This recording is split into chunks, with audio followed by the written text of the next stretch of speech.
Donc, Élodie, qui est... alors d'abord, Stéphane qui s'assoit, pardon. Donc, qui n'est pas du tout graphiste, mais qui va animer la table ronde ce soir. Donc, qui est un peu le naïf de la soirée et qui va animer.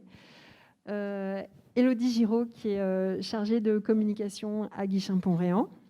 Et donc, qui a travaillé sur tout le projet d'identité visuelle. Réjeanne Boucaud, qui est graphiste, directrice artistique associée à Pollen Studio et qui a travaillé sur l'identité visuelle de Guichen-Pont-Réan. Du coup, il y a un binôme graphiste commanditaire.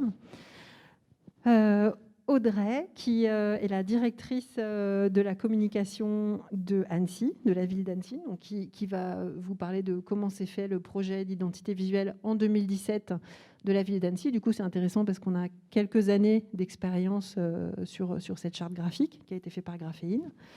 Et puis Julien, pardon, je me pousse parce que je suis devant toi.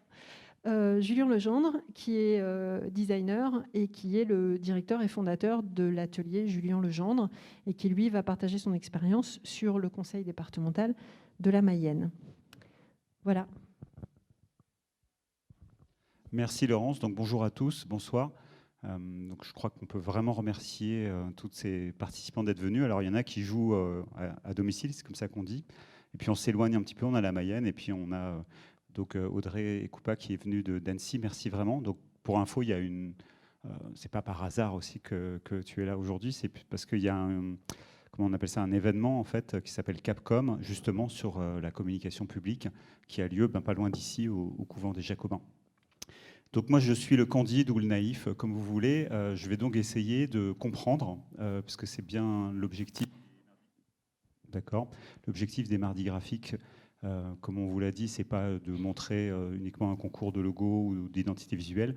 C'est aussi vraiment d'expliquer comment ça fonctionne, c'est-à-dire qu'est-ce qu'il y a derrière le rideau, parce qu'on est parti d'un constat que c'était un métier qui était mal connu. Alors, il était vénéré ou détesté souvent pour de mauvaises raisons, des deux côtés. Et donc, on va essayer tout à fait modestement de mieux comprendre. Et vous aussi, j'espère que vous aurez envie de mieux comprendre. C'est-à-dire, on va vous donner beaucoup de temps pour des questions. On va essayer de pas trop traîner, je me le dis à moi-même d'abord.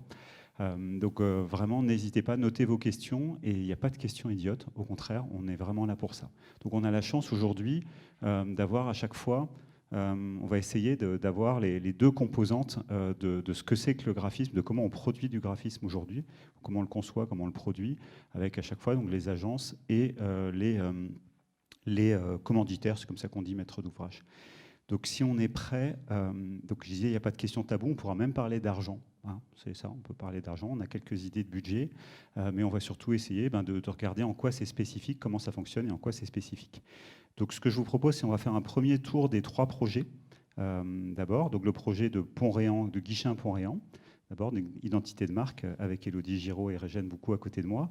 Ensuite, donc, le projet d'Annecy, qui est un petit peu plus ancien, mais justement, on pourra avoir un retour déjà sur comment ça vit un logo, hein, parce que ça sort, c'est produit, mais comment ça fonctionne. Et puis ensuite, une identité un peu plus particulière d'un département, donc l'identité du département de la Mayenne, et surtout une typographie, c'est comme ça qu'on dit, qui a été créée, donc des polices de caractères qui ont été créées, ça fait aussi partie du métier. Donc Élodie Giraud, si tu es prête, je peux peut-être te donner la parole pour présenter l'identité de Guichen-Pont-Réan. Bonsoir. Alors du coup, nous, on a choisi de retravailler l'identité graphique de la ville.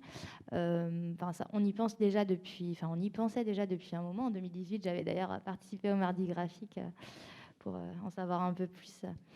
Et du coup, on s'est lancé cette année. L'élément déclencheur, ça a été évidemment les élections municipales et du coup la nouvelle équipe municipale avec ses nouveaux projets, ses nouveaux élus, voilà, ses nouvelles valeurs.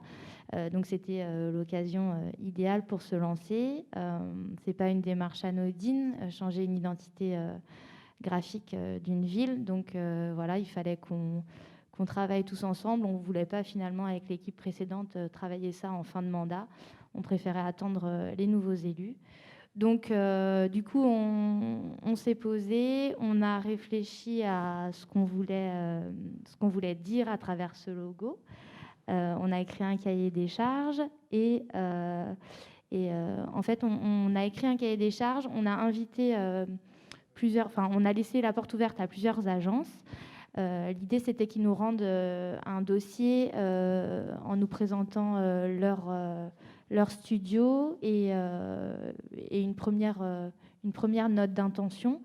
À partir de là, on a retenu 3 agences.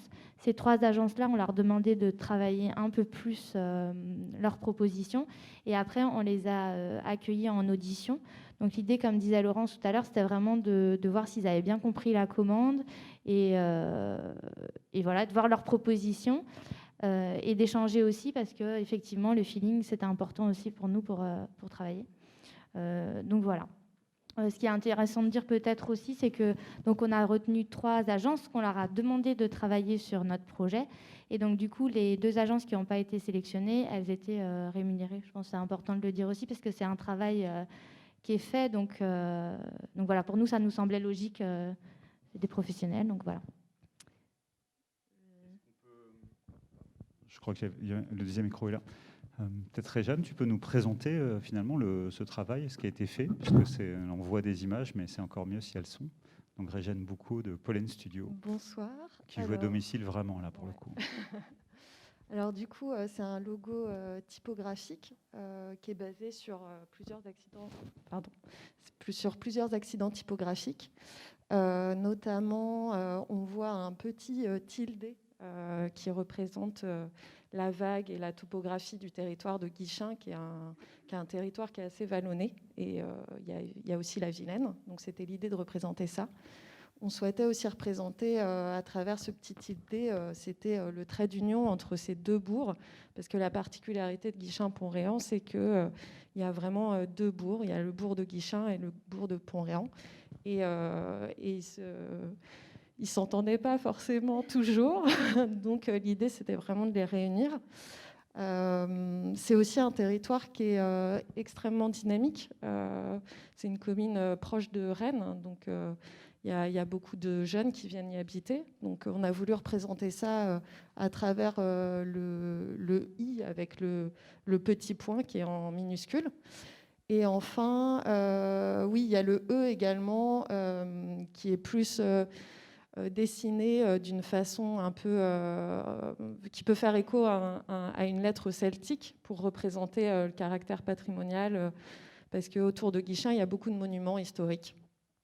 Le tout et les 3 mots Guichen-Pont-Réan sont légèrement déplacés en quinconce, et c'était pour représenter aussi la marque, le côté breton et la Bretagne. C'est dessiné avec une certaine abstraction, certes, mais la Bretagne. La forme de la Bretagne, c'est ça La forme de la Bretagne, oui, pardon, je ne suis pas très claire. La forme de la Bretagne. Voilà, et du coup, on a fait un ensemble de déclinaisons parce qu'il y a beaucoup de services à Guichen-Pont-Réan. C'était la demande du service com, c'était qu'ils soient déclinables suivant les différents services. Et du coup, l'identité, elle s'est accompagnée d'un ensemble de codes graphiques qui sont des couleurs, des typographies, des motifs, et on a créé vraiment un style de mise en page qui permette au service com de pouvoir décliner sans s'ennuyer en fait aussi. Et c'était un challenge aussi de pouvoir se renouveler graphiquement, parce que c'est aussi une identité qui est censée vivre un certain nombre d'années. Donc voilà. Là, ce qu'on peut voir, c'est aussi le magazine qu'on a. Pour le coup, ici, on a plutôt travaillé sur des gabarits pour que ça puisse être décliné au sein du service com. Parce que ça coûte cher de faire un logo. Donc l'idée, c'était aussi de pouvoir permettre au service de pouvoir décliner en interne. Ça fait partie des éléments qu'on verra tout à l'heure, qu'on va voir même tout de suite avec Audrey Coupa. C'était pas pour te couper la parole, mais c'est important, c'est comment ça vit. C'est-à-dire, c'est pas une campagne de publicité, en fait, c'est une identité de marque. Donc il faut que ça puisse vivre et sans doute un peu évoluer, être interprété et être approprié par les agents. Je pense qu'on va parler de ça également. Merci Réjeanne. Et donc là, on passe de 8 000 à 125 000 habitants, si j'ai bien... 133. 133, et ça continue. Il y a 2 naissances là. Donc 133 000 habitants, je pense que c'est intéressant aussi de montrer que ce n'est pas effectivement réservé à des grandes métropoles touristiques. Alors, Annecy est une métropole touristique, mais je pensais plutôt à Guichen-Port-Réan. Et que, comme on dit pour l'âge, la qualité n'attend pas la taille, ou je ne sais pas comment je peux m'en sortir avec cette métaphore. Aidez-moi, merci. Donc Audrey Coupat, directrice de la communication de la ville d'Annecy, c'est ça? Oui, alors nous, le besoin, il s'est fait sentir, on va dire, naturellement, puisque on a donc, c'était le résultat d'une fusion de communes. Donc Annecy, qui était la ville-centre, et donc 5 communes autour, donc besoin évidemment d'un nouveau logo au 1er janvier 2017. Le travail avait commencé pendant l'été 2016, et le logo a été dévoilé en novembre 2017. Du coup, en fait, ça s'est passé. On a donc fait un cahier des charges qui s'est déroulé en 2 étapes. Donc, déjà une première consultation où les agences ont pu postuler et candidater sur des références. Donc, le premier choix s'est fait de cette manière-là. Il y a eu 42 agences qui ont postulé, et après, nous, on en a choisi 6. Les 6 ont travaillé, elles ont été également rémunérées, et ça, en effet, c'est important pour nous faire des propositions, des premières pistes avec, du coup, une note d'intention. Et au cours de cette consultation-là, de cette 2e étape, c'est donc Graphéine qui a été retenu pour travailler sur donc, le logo et toute l'identité graphique. Donc, si on peut peut-être regarder un peu le logo. Donc, voilà le logo d'Annecy. Ça, c'est donc le logo, on va dire, principal. On retrouve du coup, ils sont partis de la Croix de Savoie, donc là aussi une très forte identité en Haute-Savoie, et puis la couleur rouge qui est également la couleur du drapeau. Donc ça, c'était important de positionner dans le département, puisque Annecy, c'est la capitale de la Haute-Savoie, c'est la ville urbaine la plus importante. Dans la charte graphique qui a été proposée, donc on retrouve le logo, mais aussi un ensemble d'autres déclinaisons, donc un icotype avec juste le A en fait. Puis aussi, comme on était sur une première phase graphique et une première étape de la construction de la commune nouvelle, on avait décliné donc le logo Annecy par commune déléguée. Donc vous aviez dans une première phase donc Annecy avec les communes déléguées autour de la ville-centre. Pardon, les communes déléguées, ce sont les anciennes communes qui ont été Exactement. Fusionnées avec Annecy. Voilà, donc on avait communes déléguées, je crois qu'on les a peut-être sur les autres slides. Donc communes déléguées de Sénaux avec, voilà. Donc ça, c'était la première phase. Depuis eh bien, il y a eu un changement d'équipe municipale, des élections. Et du coup, ce qui avait été prévu, c'est que le logo d'Annecy devienne le seul logo. Donc aujourd'hui, on n'utilise vraiment que le logo d'Annecy sur toutes nos campagnes de communication. Après, par rapport à l'identité visuelle en elle-même, ce qu'on voulait aussi, c'est quelque chose qui soit assez adaptable. Donc on a une partie où il y a de la communication institutionnelle. Là, donc vous avez des exemples sur la communication institutionnelle. Et aussi, il y avait des propositions pour apparaître sur l'ensemble des événements, où parfois on peut être en partenariat et bien marquer en fait la ville d'Annecy quand on a une ribambelle de logos autour. Il n'y a pas de mal. Donc voilà, l'important c'était vraiment de marquer ce nouveau territoire, marquer parce qu'il y avait un besoin de fédération. On avait plusieurs objectifs, à la fois fédérer les habitants, donc ça c'est une évidence, mais aussi une fédération politique, puisqu'on était sur une collectivité qui était en train de se constituer, mais aussi il y a eu un gros enjeu de fédération de nos agents, parce que la ville d'Annecy, c'est 3500 agents, donc c'est pas rien, qui travaillent ensemble, qui ont dû apprendre à travailler ensemble. Donc le but, c'était vraiment d'avoir un marqueur fort aussi pour la communication interne. Voilà, donc sinon, je crois que j'ai un peu fait le tour. Très bien. Bon, de toute façon, on reviendra après la présentation de Julien sur les spécificités de ces projets, enfin, ce qui est important de connaître. Donc, j'ai quelques questions, j'ai un peu bossé. Julien, donc, tu es graphiste pour le département de la Mayenne, donc ce sont nos voisins que nous saluons d'ailleurs. Donc, donc tu n'as pas refait le logo de la Mayenne, c'est ça? Tu n'es pas la personne qui a refait le logo, mais tu as fait une typographie, c'est comme ça qu'on dit, une police de caractère utilisée pour la communication de la Mayenne, c'est pas ça?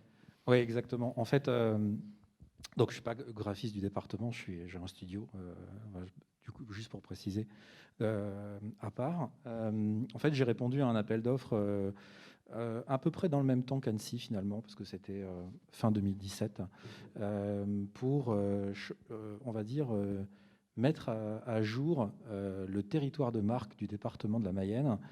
Et la volonté, qui est un peu particulière, c'est qu'ils ne voulaient pas changer de logo. Sachant que, comme ça a été précisé dans la première partie de la conférence, changer un logo, c'est extrêmement compliqué, c'est extrêmement sensible. Ça peut faire du bad buzz, comme Laurence le disait, ça peut faire des choses positives. Et en général, quand on change un logo, c'est qu'on a un changement de politique ou qu'on a un changement de stratégie. Donc eux, ils n'avaient pas ce souhait-là. Pour autant, ils avaient envie de dépoussiérer un territoire qui est bien moins connu que la Bretagne et bien moins attractif, parce que beaucoup de gens l'appellent le paillasson de la Bretagne. Donc c'est une réalité. Hein. Donc la Mayenne, on dit aussi que c'est la Suisse de la France, parce qu'en fait, ils sont pour vivre heureux, vivons cachés. Donc beaucoup de métaphores qui finalement n'étaient pas très valorisantes.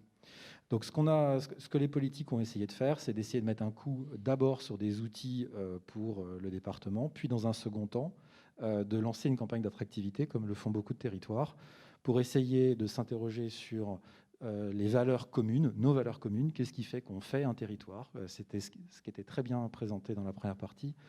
Quand on voit le drapeau de la Bretagne, moi, c'est vrai que je sens l'odeur de la galette saucisse ou du beurre salé. Quand on voit le drapeau de la Mayenne, déjà, on ne sait pas ce que c'est. Et puis, voilà. Tu aurais dit le drapeau de l'Ille-et-Vilaine, on aurait pu aussi se poser la question. Est-ce ils sont beaucoup cherchés aussi, même sur le nom Ille-et-Vilaine, en fait. Ouais. Je dis ça, c'est aussi la question des départements, en fait, par rapport à le Finistère. Tout le monde sait ce que c'est. L'Ille-et-Vilaine, c'est un petit peu moins, quoi, non ? Du coup, bon, je vais aller vite. Je voulais faire insister sur ce petite introduction parce que c'est particulier. Donc, on n'a pas changé le logo. On a pris leur logo, on l'a mis dans une capsule rouge pour essayer de l'apporter un peu de modernité. Et on a appelé ça le grain de beauté pour notre concept, on va dire. Personne ne le saura jamais, mais nous, on l'a appelé comme ça. Et puis avec ça, on est parti en croisade pour essayer d'interroger comment dynamiser un territoire sans toucher son logo.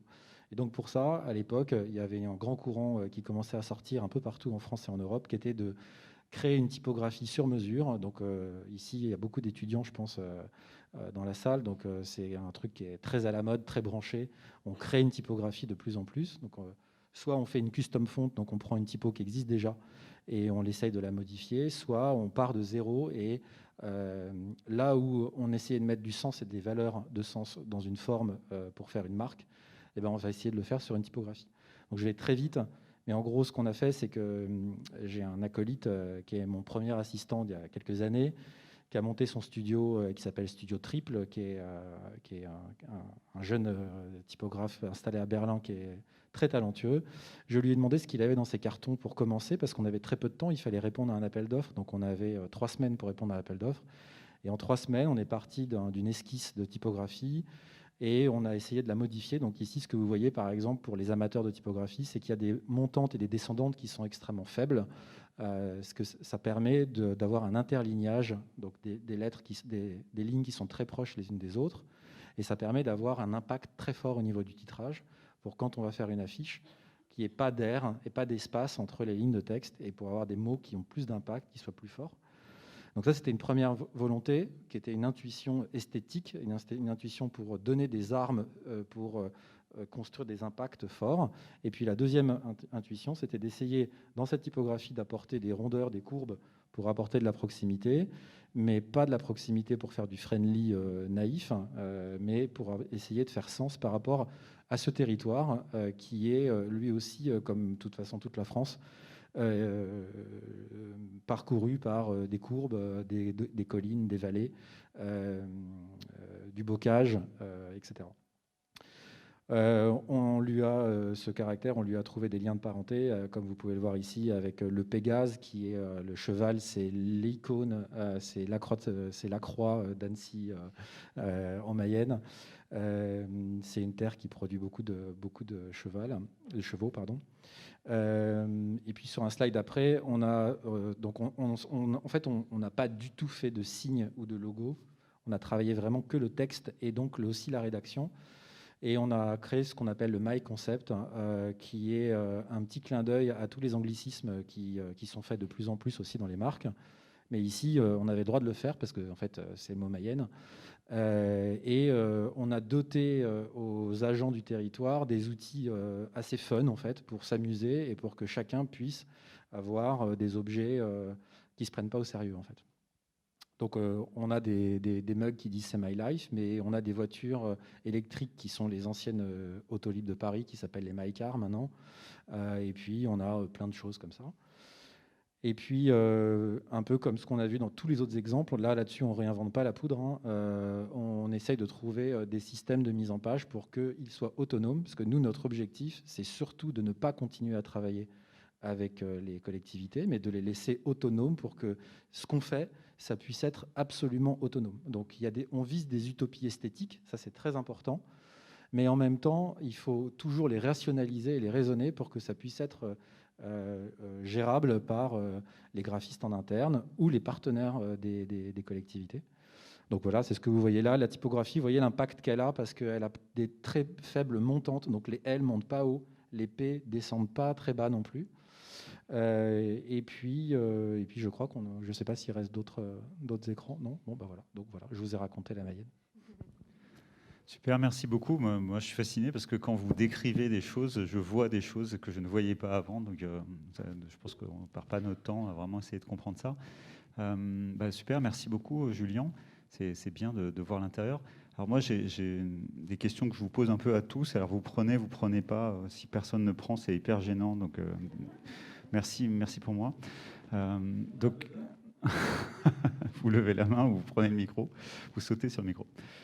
Oui, donc moi, la question que j'aimerais vous poser, c'est si vous avez déjà travaillé, j'imagine, sur d'autres dossiers, il y a beaucoup, quand on est dans la communication d'une ville, il y a énormément de communication, énormément même d'identités différentes. Qu'est-ce qui fait la spécificité de ce type de projet? Alors, évidemment, c'est le logo de la ville, mais plus sur la démarche, c'est-à-dire, est-ce qu'on s'y prend beaucoup plus tôt en avance, ou au contraire, est-ce qu'on fait une espèce de coup sans en parler à personne et boum, on le sort? Comment on prépare ça en fait? Qu'est-ce que ça a de particulier et quelles sont les bonnes pratiques pour y arriver? On a vu qu'on pouvait se planter complètement, mais on a vu aussi que c'est des sujets, une fois qu'ils sont devenus politiques, on a l'impression qu'ils sont quasiment foutus, quoi. Je ne sais pas si je me trompe, mais j'ai l'impression que si ça devient un sujet politique, on ne peut plus travailler comme avant. Merde, je suis en train de faire la réponse, donc ça ne va pas. Qui est-ce qui a envie de nous raconter peut-être ce dessous un peu? Et puis, je ne sais pas si vous avez des points particuliers, des anecdotes sur la genèse de ce logo, où tout s'est super bien passé, et ça a été impeccable, incroyable, tout le monde a dit bravo. Alors nous, en fait, on a créé un groupe de travail à l'intérieur de la mairie parce que il y a donc 29 conseillers municipaux, donc on n'allait pas être à 29 plus moi du coup à 30 à réfléchir à un logo. Donc on a établi des règles en interne. On a choisi de travailler à 6 et du coup tous les 6 on a essayé de trouver les valeurs, ce qu'on voulait décrire, ce qu'on voulait dire dans notre logo, sachant très bien qu'on ne pourrait pas tout dire, et c'est ce qu'elle nous a dit Réjeanne. Mais du coup, on a travaillé, nous, en petits groupes. On a dit aux autres, vous nous faites confiance. On travaille avec des professionnels. On n'est pas là pour... on ne va pas vous demander quelle couleur vous aimez. En fait, on va vous présenter le logo, on va vous dire ce qu'il veut dire. Et c'est sur le fond, en fait, qu'on veut travailler avec vous, mais pas sur la forme, finalement. Et donc, du coup, ça s'est plutôt bien passé comme ça. On a travaillé exactement de la même façon avec l'agence Pollen, du coup, et avec Réjeanne qui était avec nous. En fait, une fois qu'on a défini ce qu'on voulait dire, qu'on a reçu aussi leurs conseils parce que on ne savait pas si on devait dire Guichen-Pont-Réan. En fait, comme l'a expliqué Réjeanne, il y a 2 bourgs sur la ville. Donc, du coup, on ne savait pas si on devait garder Guichen, juste Guichen-Pont-Réan. Enfin, voilà. Donc, c'était très important aussi le côté conseil qu'on a eu avec l'agence. Et puis après, on a fait confiance aux professionnels et puis on a avancé tranquillement. Il y a des élus, il y en a un particulièrement qui ne faisait pas partie du groupe de travail, qui était opposé, qui ne comprenait pas le logo. On lui a dit attends, il n'y a pas que le logo, il y a toute l'identité graphique qui va avec derrière et attends de voir avant de juger. Et au final, ce qui était intéressant, c'est qu'il est revenu, il a dit ouais, ok, d'accord. C'est vraiment ça qu'on veut dire. Donc, je pense que c'est réussi. Merci, Rejane. Oui, nous, je pense que c'était plutôt aussi une construction politique, en effet, puisqu'on fusionnait 6 communes. Donc, c'était très important aussi d'avoir ce consensus politique. Pour la petite histoire aussi, c'est la direction de la communication est raccrochée au cabinet du maire. Donc, il y a un lien qui est assez proche avec le politique. Donc, voilà, le logo, c'est quand même bien construit à ce niveau-là. Moi, ce que j'ai envie de dire, en effet, c'est que le plus dur, on va dire, et nous, on a un peu le retour d'expérience, c'est en effet de faire vivre et de faire adhérer un logo sur la durée. Une identité visuelle, c'est très important parce que c'est aussi tout l'environnement qui se passe autour du logo en lui-même. Et aujourd'hui, ce qu'on se rend compte, en tout cas par rapport à notre identité visuelle, c'est qu'elle a été assez souple pour pouvoir faire vivre et continuer à avoir vraiment une dynamique d'identité dans notre charte graphique. Donc ça, c'est très important.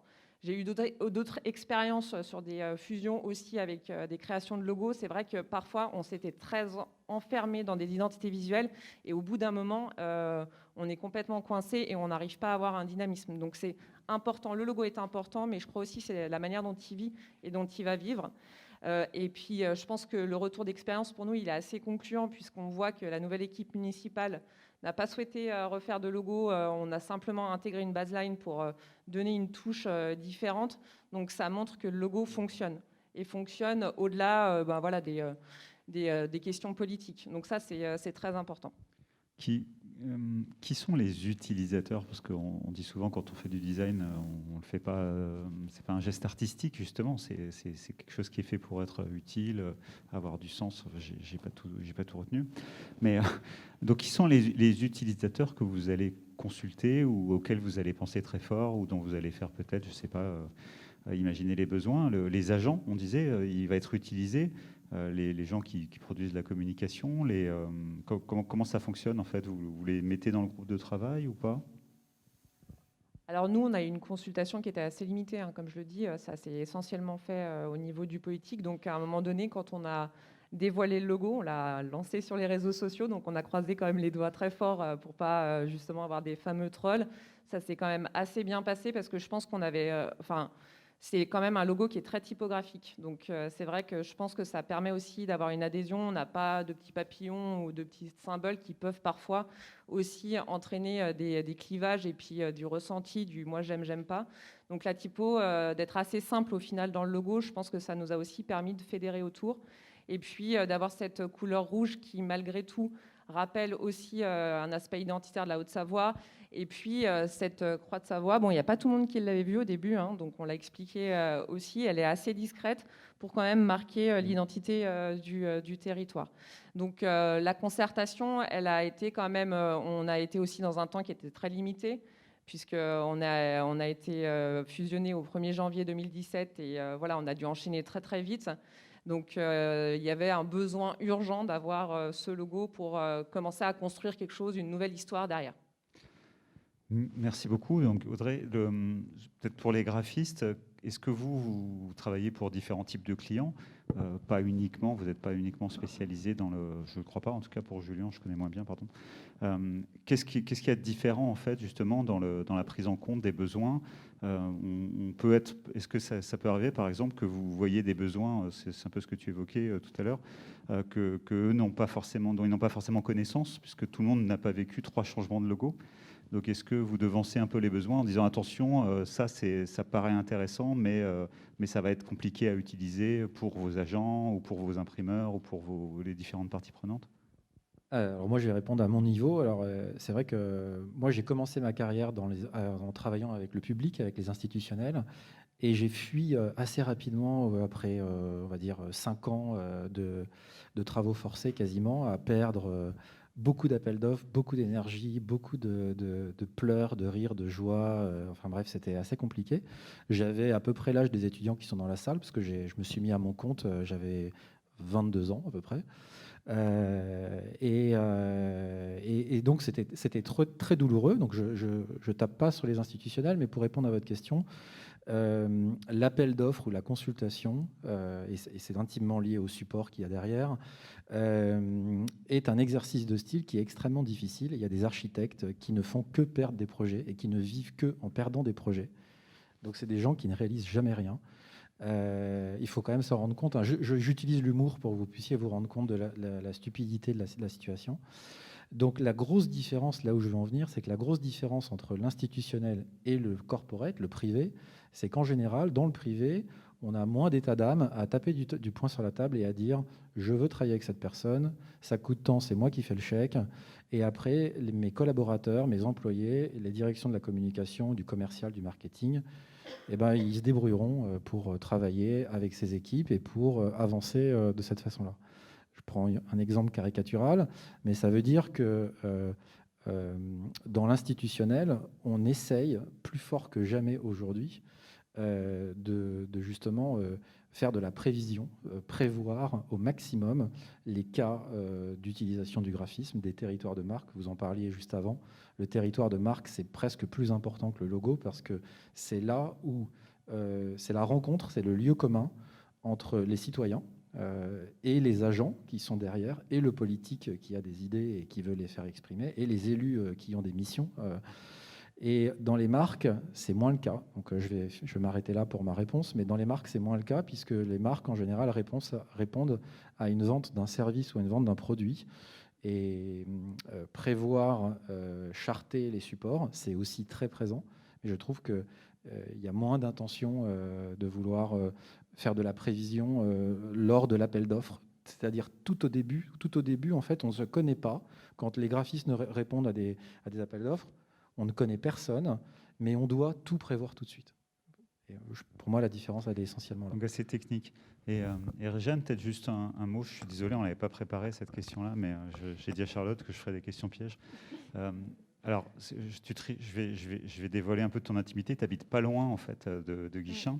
Moi, ce que je me demandais, c'est qu'est-ce que ça fait? Est-ce que c'est une émotion particulière en tant que graphiste de faire le logo d'une ville, c'est-à-dire de quelque chose qui est quand même tout à fait à part dans le monde, un peu marchand dans lequel vous évoluez habituellement?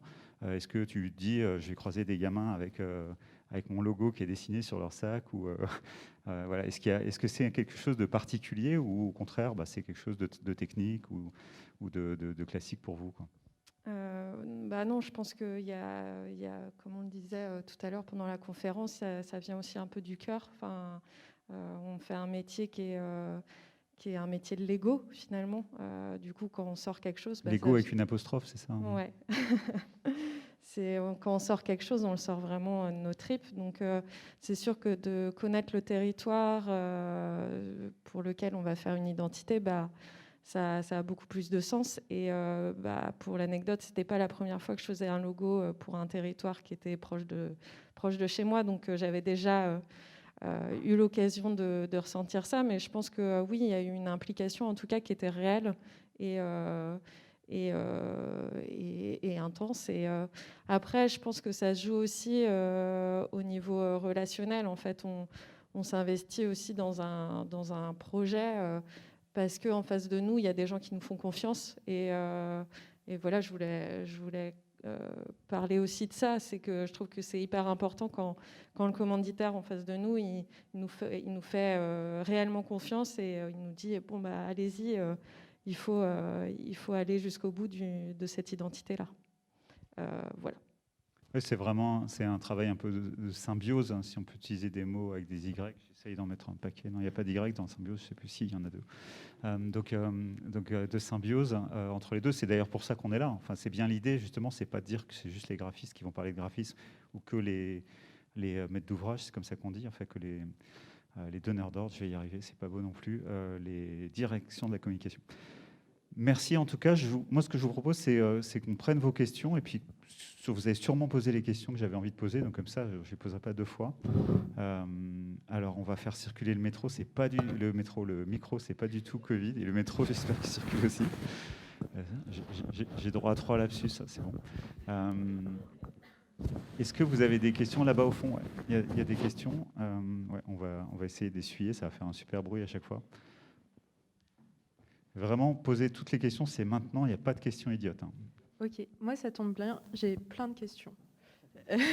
Est-ce que vous pouvez juste dire qui vous êtes ou en tout cas quand vous situe Du coup, moi je m'appelle Louise.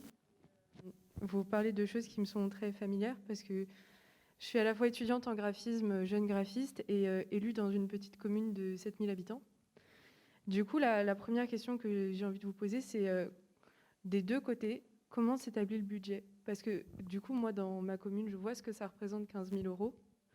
Je vois comme on m'a, par exemple, demandé de faire le magazine municipal, parce qu'en fait, on n'a pas 15 000 €, forcément tout de suite en début de mandat ou quoi. Et du coup, comment à la fois du côté du graphisme, on peut dire, pour moi, ce logo, ça va être 10 000 € ou cette identité graphique, ça va être 20 000 €. Et comment du côté de la commune, on se dit, on va vraiment débloquer ce budget parce que c'est important? C'est ça en fait. On va vraiment, mettre ce budget parce que c'est vraiment super important. En fait, c'est des choix politiques. Enfin, voilà. Si on décide de refaire une identité graphique, on fait appel à des professionnels. C'est un travail, ça se rémunère. On choisit les meilleurs. Non, mais après, c'est vraiment des choix politiques en fait. Une identité graphique, c'est pas anodin. Voilà, donc voilà.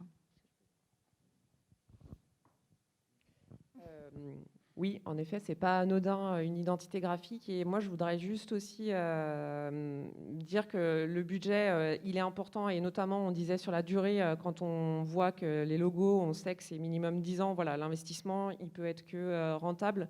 Et une fois de plus, on nous livre pas juste une image, un logo. Il y a tout un travail graphique derrière. Donc, il y a une vraie réflexion. Enfin, voilà, tout ce qui fait votre métier, ce qui sera votre métier plus tard. Et aussi, ce que je voulais dire, c'est que vos regards de graphiste, ils sont très importants pour nous en tant que clients. Moi, je vais dire clients, parce que c'est ce qu'on est finalement, des clients. Parce que nous, on a une équipe graphique, on a 4 graphistes à la com de la ville. On ne leur a pas demandé de faire le logo parce qu'il est important qu'on prenne un peu de la hauteur aussi sur ce qu'on fait et comment on le fait. Et justement, ce regard externe que vous pouvez avoir sur notre activité, nos valeurs, notre identité, il est juste essentiel. Et c'est pour ça que beaucoup, et souvent sur ces mandats-là qui sont très importants, on est obligé de les externaliser justement pour avoir cette réflexion et cette recherche graphique-là. Donc après, oui, un budget, c'est important. Pour nous, il est presque de 30 000 € sur la charte de la ville. Mais c'est un investissement sur une longue période, avec des déclinaisons aussi dans tous les sens, un vrai ancrage territorial. Notre logo, aujourd'hui, se retrouve sur de multiples équipements de la ville. Donc, au final, voilà. Oui, moi, je voudrais apporter aussi une petite réponse de commerçant ou de boutiquier. En fait, pour définir un budget, il faut déjà faire une liste de courses. Et en fait, quand tout à l'heure, c'est super de parler d'argent. Moi, j'adore ça parce que je suis aussi enseignant en graphisme en école supérieure. Et on ne parle pas assez d'argent aux étudiants et on ne transmet pas assez combien gagne un graphiste déjà, ou un designer, combien gagne un directeur artistique ou un directeur de la communication. C'est des choses qu'on ne sait pas. Et pourtant, c'est des choses importantes. C'est des choses motivantes aussi, parce qu'il y a des graphistes qui gagnent très bien leur vie. Oui. Et pour répondre par la liste de courses, c'est que effectivement, si on dit je suis dans une petite commune, j'ai peu d'habitants, j'ai a priori peu d'enjeux, mais j'ai envie de faire plein de choses, mais j'ai pas d'argent, c'est sûr que c'est compliqué. Mais on peut commencer doucement, on peut commencer avec des petites actions et puis avancer. Par contre, quand on dit qu'on veut changer un logo, qu'on veut changer un magazine, transmettre des fichiers natifs pour que les équipes soient autonomes pour utiliser nos fichiers de création, pour qu'ils puissent travailler pendant 10 ans, 20 ans avec le travail qu'on a réalisé, eh ben on a la chance quand même, et je voulais vous dire ça aussi aux jeunes, parce que j'étais très impliqué, militant dans notre organisation professionnelle qui s'appelle l'Alliance France Design, et qui est une association qui permet aux jeunes designers, et pas que aux jeunes d'ailleurs, d'obtenir des réponses sur combien coûte un logo, combien coûte un magazine. Il y a beaucoup de règles, c'est un puits de science pour obtenir vos réponses. Donc je vous invite à aller voir l'Alliance France Design et vous allez avoir des règles sur les droits d'auteur, sur les droits d'utilisation, les droits de commercialisation, de distribution. Et c'est passionnant quand on commence à s'y intéresser. Merci beaucoup. J'espère qu'on a répondu à votre question. Est-ce que vous avez d'autres questions? Moi, j'en ai encore vous aussi, mais on vous reprend après. On fait tourner un petit peu. Pardon, hein, c'est pour que tout le monde puisse s'exprimer. On pourrait faire un mardi graphique complet sur les prix, en fait. Mais moi, je préfère parler de valeur, c'est-à-dire sur la valeur que ça a et quel est le retour sur l'investissement, puisqu'on peut dire des gros mots, d'une identité réussie d'un territoire. Ouais. On le fera, c'est promis, on vous fera voter pour les sujets après. Si vous pouvez juste dire qui vous êtes et puis votre question, s'il vous plaît. Oui, je m'appelle Anaïs et je suis graphiste en freelance. Et en fait, j'avais une question justement par rapport à la diffusion pour un projet, peut-être plus pour Julien, du coup, notamment pour de la typographie. Comment en fait, parce que cette typographie vous l'avez réalisée du coup pour le projet de la Mayenne, mais c'est quoi votre légitimité après derrière à pouvoir l'utiliser pour d'autres projets? En fait, je me demande, est-ce que vous pouvez vendre une typographie à ce client et vous dire après, est-ce que je peux aussi l'utiliser à titre personnel ou pour d'autres projets? Oui, alors c'est une très bonne question. Donc il y a plusieurs façons de faire. Je vais essayer de faire très rapidement. En fait, soit c'est la base pour tout le monde, c'est on va sur un site, une fonderie qui vend des caractères typographiques que tout le monde peut acheter, on l'achète, on le met chez un client, et là tout le monde peut acheter cette typo, donc c'est pas exclusif. Soit on fait une typographie nous-mêmes et on dit qu'elle nous appartient à nous, le studio de création, mais on vous autorise de l'utiliser dans le cadre de votre travail, dans le cadre de votre société, de votre entreprise, association. Ce n'est pas un caractère exclusif, donc ce n'est pas cher. Soit on fait quelque chose qui vous appartient complètement et elle ne sera que à votre usage, réservé à vous. Tous les grands groupes font ça. La typographie, Louis Vuitton, par exemple, travaille avec Porchez, qui est un des plus grands typographes français, qui a fait aussi le caractère qui sert à faire les panneaux d'affichage pour le métro parisien. Tout ça, ça coûte beaucoup d'argent parce qu'il y a beaucoup de temps de travail, il y a beaucoup de temps de travail. Mais ça peut coûter pas beaucoup d'argent si on a besoin que du nombre de caractères pour faire un style. Donc pour répondre à ta question, ça dépend de si c'est à usage exclusif ou si c'est à usage réservé ou semi-réservé.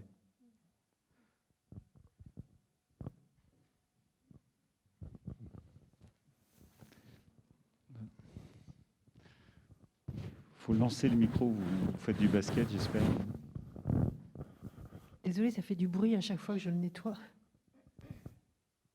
Bonjour, je veux savoir combien de temps les clients demandent aux graphistes pour faire ce genre d'identité.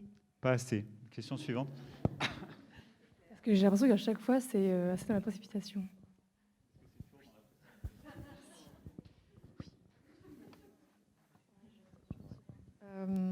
Alors, ça dépend vraiment du commanditaire déjà.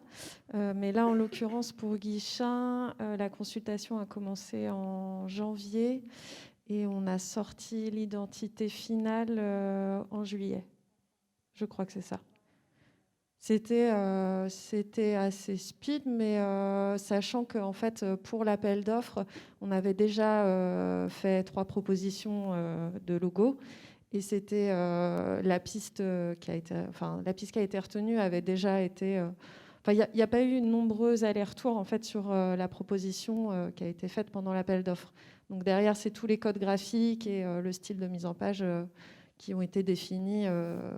Et puis l'équipe, en fait, était assez efficace. Donc voilà. Si j'en profite, parce que j'ai le micro, juste pour rebondir sur ce que disait Julien tout à l'heure.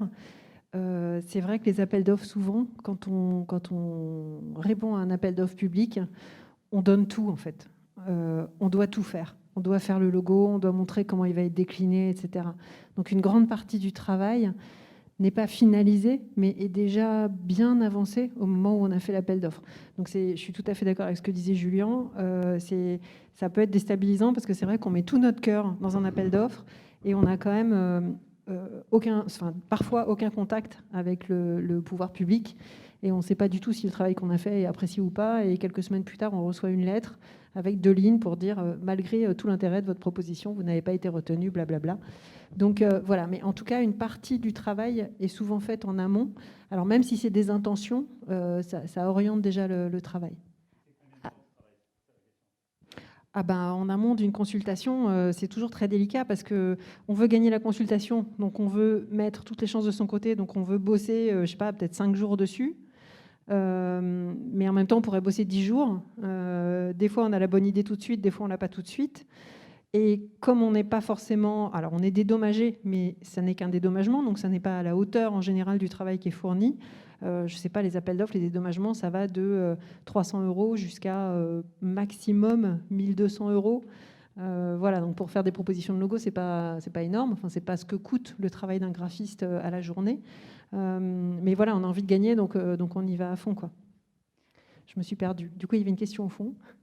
Après, juste pour préciser, en fait, si vous faites une proposition que vous n'êtes pas retenue, en fait, ce qui est bien, enfin, nous, il y en a qui l'ont fait, en fait, c'était d'appeler.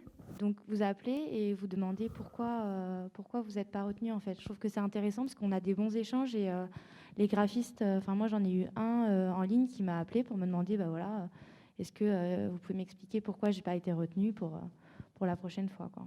Je trouve que c'est intéressant.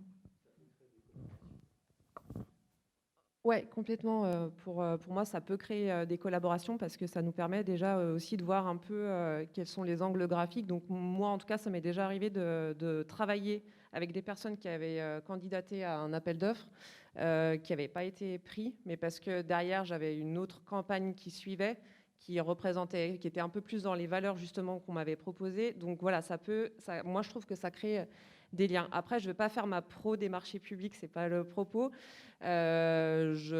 J'entends les critiques et le fait que ça puisse être compliqué pour des agences de répondre, puis au final d'avoir en effet le petit courrier qui va bien, comme quand on participe à un recrutement.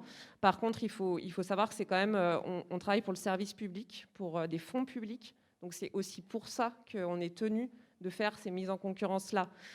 Franchement, personnellement, si je pouvais ne pas passer par les marchés publics, ça me ferait économiser bien souvent 6 mois de procédure, parce que nous aussi, derrière, on travaille, faire des cahiers des charges, analyser, voilà, c'est pas simple. Je préférerais dire, tiens, j'ai envie de bosser avec Graphéine, c'est eux qui vont faire le logo. Par contre, voilà, on dépense de l'argent public. C'est aussi dans ce cadre-là que ça se passe.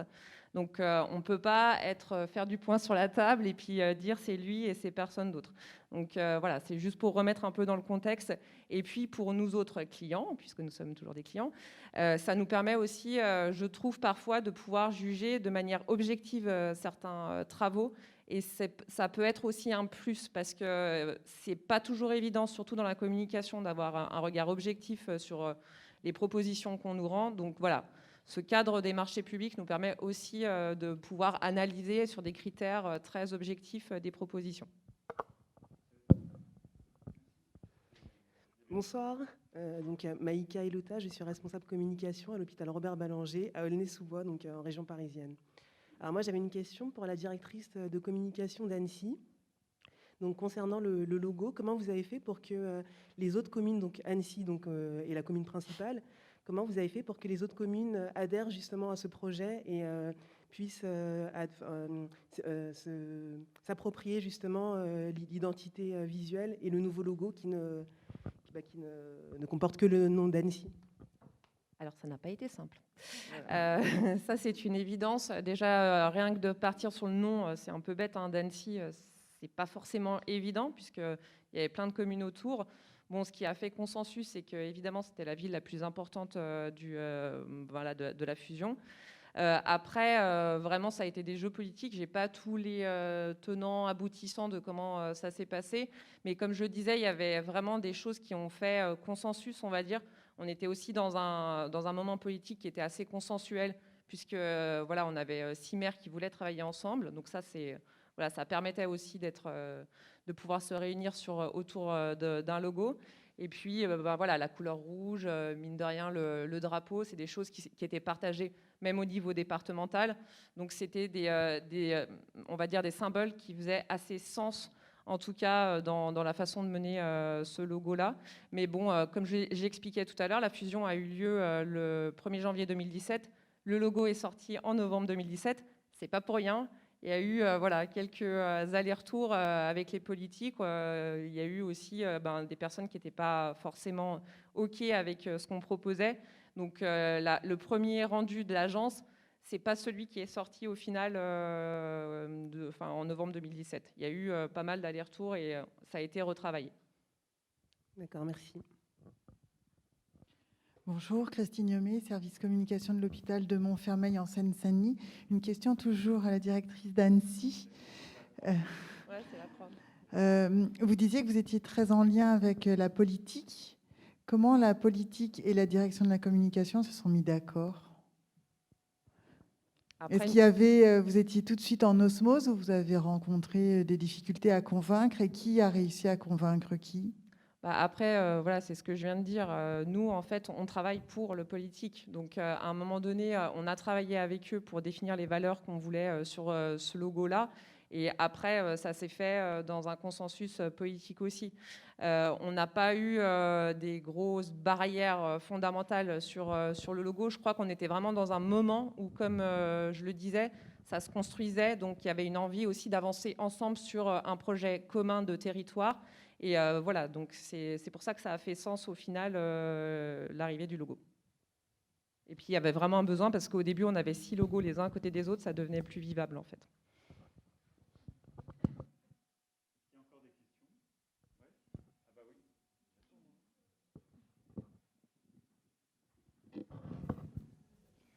Ah bah oui. Bonjour, je m'appelle Léo, donc je suis un étudiant en graphisme et je suis aussi un jeune freelance.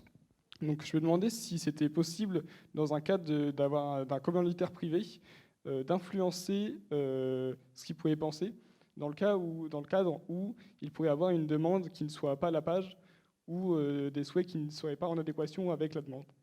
Pardon, excusez-moi. Alors, on a peur de ne pas avoir parfaitement compris la question, mais est-ce que ça veut dire que tu as un client qui n'est pas d'accord en fait, avec la proposition que tu lui fais. Toi, tu as une autre idée, tu veux l'emmener sur un autre chemin. C'est ça ta question ? Ouais. Alors, il faut absolument emmener nos commanditaires sur d'autres chemins que les chemins qu'ils nous proposent. C'est ce que venait de dire Audrey, qui est à côté de moi, en disant qu'il faut absolument aller chercher du sang frais, des idées nouvelles, penser en dehors de la boîte, hein, comme on dit, pour pouvoir exprimer des nouvelles choses et puis faire cette vue d'hélicoptère sur la question posée, la problématique. C'est pour ça qu'il faut toujours réécrire la problématique. Hein. C'est un truc qu'on apprend à l'école, mais on réécrit la problématique à notre façon, avec notre propre point de vue. Moi, c'est comme ça que je travaille, je ne sais pas travailler autrement. Donc, je réponds à ta question personnellement en disant il faut absolument emmener la personne qui nous pose une question dans notre compréhension de la question. Après, s'il n'y a vraiment aucun lieu commun entre ta vision et finalement le ressenti du client, ça veut dire que tu n'as peut-être pas complètement compris la question, ou alors que ton client, il sait exactement ce qu'il veut. Et ça arrive aussi, des fois, on a des clients qui savent très précisément ce qu'ils veulent, la couleur, la forme, le ressenti. Et finalement, ils n'ont pas beaucoup besoin de nous parce qu'ils peuvent le faire eux-mêmes, en fait. Et ça, c'est une position qui est très désagréable pour tout le monde. C'est un peu le drapeau rouge quand le client sort un crayon, non ? Quand le client sort un crayon, c'est un peu le drapeau rouge. Oui, je rejoins tout à fait Julien sur ce point-là. Clairement, nous, quand on sent dès le brief qu'il y a il y a des envies qui sont très très éloignées de nos créations graphiques. Il y a deux solutions. Soit on prend directement le téléphone et on essaye vraiment de comprendre pourquoi ils souhaitent, je ne sais pas, un Pac-Man avec petit clin d'œil du dernier derrière demande d'appel d'offres pour une carte de vœux. Donc là, on essaye de comprendre vraiment pourquoi ils souhaitent ça et essayer de reformuler avec eux leurs souhaits pour pouvoir leur proposer de nouvelles choses. Et je pense qu'il y a vraiment quelque chose qui est hyper important du point de vue du commanditaire, c'est vraiment faire appel à des prestataires qui sont graphiquement, qui partagent les mêmes valeurs graphiques. Parce que il y a un ensemble de graphistes et de graphismes différents, et on ne va pas demander à quelqu'un qui maîtrise, qui fait du graphisme suisse, de se mettre à faire des logos comme on a vu tout à l'heure dans la présentation avec des vallées. Donc il y a, je pense, une maîtrise aussi du point de vue des commanditaires, à avoir une bonne maîtrise, une bonne connaissance du graphisme et de la culture graphique.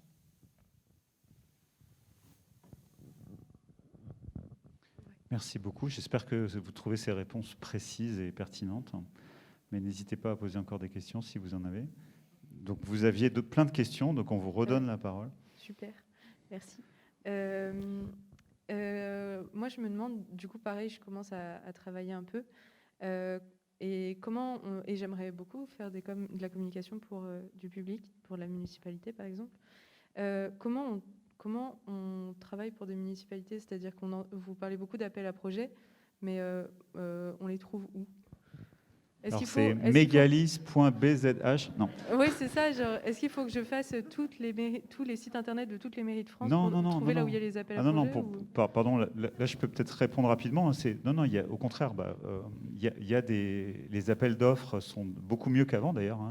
Sont pour le coup très centralisés. Il y a un certain nombre de sites internet. Alors je cite Megalis pour ceux que je connais.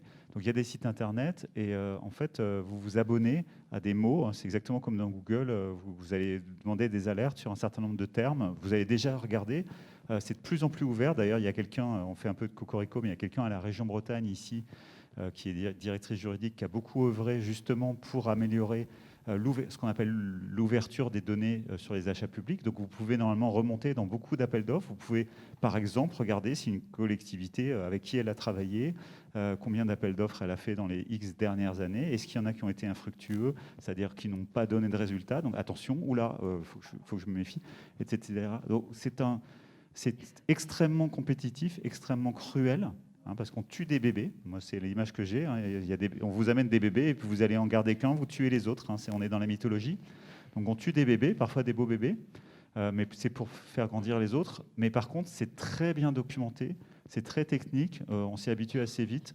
Mais non, là je peux répondre, c'est technique, vous allez trouver rapidement beaucoup d'appels d'offres, vous allez trouver beaucoup de documentation, vous allez avoir même de l'historique sur qui a répondu, donc vous pouvez vous situer rapidement pour travailler pour des collectivités. Je voulais juste dire un petit mot parce que c'est l'enseignant encore qui est en moi qui parle. Moi, je réponds jamais à aucun appel d'offres, je vais jamais démarcher des appels d'offres. Je trouve que c'est contre-productif parce que ce que j'aurais envie de te répondre, c'est plutôt de te dire tu habites dans un environnement, dans un contexte, donc dans une commune en général, puis dans un département ou dans une région. Moi, je te conseillerais de commencer plutôt par là, en allant, c'est ce qu'on disait juste avant, en allant rencontrer des gens, en demandant des rendez-vous si tu as un portfolio et en disant voilà, j'habite dans la commune, j'ai envie de travailler avec vous, voilà ce que je sais faire. Est-ce que vous avez du travail pour moi? Moi, je commencerai par là.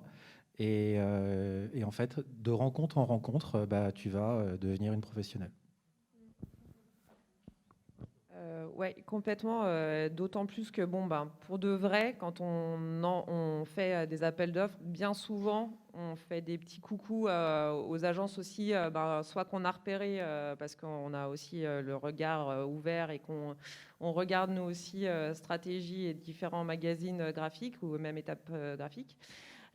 Donc voilà, moi en tout cas, je sais que je me documente assez sur les agences de communication et les tendances. Donc, je fais appel, quand on a une campagne qui va sortir ou un besoin, on fait appel à soit à des graphistes avec qui on a l'habitude de bosser, soit à des nouvelles pattes, en fait, qui nous ont intéressés, qui nous ont tapé dans l'œil. Donc, voilà, il y a aussi une partie relationnelle. Je pense que les plateformes, c'est bien. Ça reste des plateformes, mais l'important, c'est la relation. Comme je le disais tout à l'heure, c'est vraiment, vous êtes des métiers qui sont liés au métier de l'art. Donc, évidemment que l'important, c'est la patte, la manière dont vous sentez les choses et dont vous les retranscrivez. Donc voilà, c'est surtout ça qui va peut-être nous faire tilt et demain, vous mandater et puis vous solliciter. Et puis, il n'y a pas que les marchés publics dans la vie. Hein. Je ne pensais jamais faire la promo des marchés publics une fois dans ma vie, mais bon, tout arrive.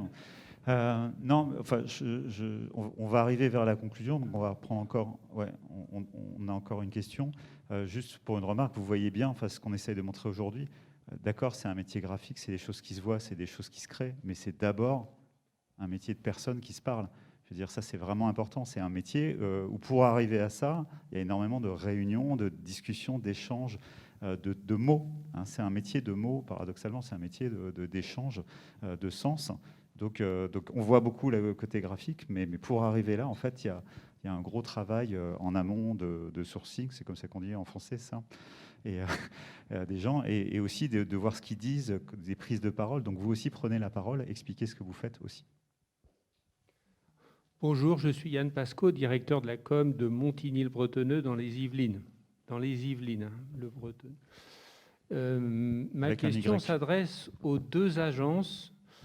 Je voudrais revenir sur l'exemple de Perpignan et en fait vous poser la question en creux de quel imaginaire devait l'emporter là entre la compétence que peut apporter l'agence et l'avis du prescripteur, du commanditaire. Est-ce que, d'abord, j'aimerais savoir concrètement comment vous auriez fait pour éviter la catastrophe et, en fait, au final, encore une fois, à qui appartient l'imaginaire qui décide? Est-ce que, finalement, l'option qui fonctionne à chaque fois de faire gagner la parole du commanditaire, finalement, n'est pas aussi salutaire pour le territoire parce que ce logo va exister une quinzaine d'années, peut-être pendant le moment où le maire sera représentant de la chose publique sur le territoire. Et est-ce que finalement, le meilleur contrat passé avec le territoire, ça n'est pas que justement, ça soit cette proposition-là qui gagne? Ça, c'est une bonne question. Alors, très rapidement, alors moi je pourrais pas vous dire ce que j'aurais fait parce que il faudrait que je m'y penche un petit peu et que je fasse une enquête territoriale à ma façon pour comprendre ce que c'est Perpignan, parce que je connais pas du tout Perpignan, je pense que j'ai jamais été de ma vie. Je sais que c'est dans le sud de la France, donc je serais totalement incapable de vous répondre. Et par contre, ce que je peux vous dire sur l'analyse qui a été faite par Laurence rapidement, c'est que tout à l'heure, c'est que je suis assez d'accord. Et qu'en fait, c'est d'abord une question politique, votre question. C'est-à-dire qu'en face de vous, Audrey parlait du cabinet qui porte une vision forte électorale avec un homme politique qui a été élu et qui a une vision sur ce qu'il va faire de son territoire. Ici, par exemple, j'en sais vraiment rien du tout. Mais par exemple, ici, on pourrait avoir un homme politique qui a une vision territoriale et qui veut renouveler les blasons de ville, qui est donc plutôt conservateur, qui est plutôt de droite et qui a envie, à travers cette image, non mais c'est de ça qu'on parle, hein. Notre travail de tous les jours, c'est celui-ci. Donc il faut que vous connaissiez un petit peu la politique et qui a envie, à travers cette image, d'avoir sa Jeanne d'Arc à lui et de réussir à faire quelque chose dans ce sens-là. Moi, c'est la seule chose que je peux vous répondre, c'est qu'en fait, malheureusement, la première question, c'est une question politique. La deuxième, c'est une question culturelle, de pouvoir s'entourer de gens qui sont compétents pour répondre à la question. Et quand on n'a pas tout ça, ça peut donner des naufrages comme ce qu'on voit là. Jeanne, tu veux ajouter quelque chose ou peut-être Audrey en conclusion? Non, pas forcément en conclusion. En tout cas, je partage ce qui a été dit. Pour être complètement transparent, quand on a sorti le logo d'Annecy et que elle était un peu discrète, la Croix de Savoie, mais au bout d'un moment, elle s'est fait connaître. C'est vrai qu'on a quand même eu des remontées pour dire dites donc, c'est très identitaire, c'est Haute-Savoie, vous portez fort l'étendard de Haute-Savoie. Donc c'est vrai que ces choses-là, ces retours-là, on les a eus. Donc nous, c'était assez discret. Franchement, peu de gens l'ont vu quand on a sorti le logo. Mais je pense qu'il y a une notion de curseur aussi. C'est à quel point on ancre, on marque une identité. Et aussi, on reste dans une dynamique graphique, comme on le disait, de quelque chose qui doit vivre dans le temps, avec son temps, avec les tendances. Sans vieillir au bout de 2 ans. Donc en fait, c'est un peu tout ça aussi qui est compliqué quand on est graphiste et qu'on doit faire une identité qui est un marqueur fort pour un territoire. On va s'arrêter là. Ça va être la conclusion, le mot de la fin. Merci beaucoup.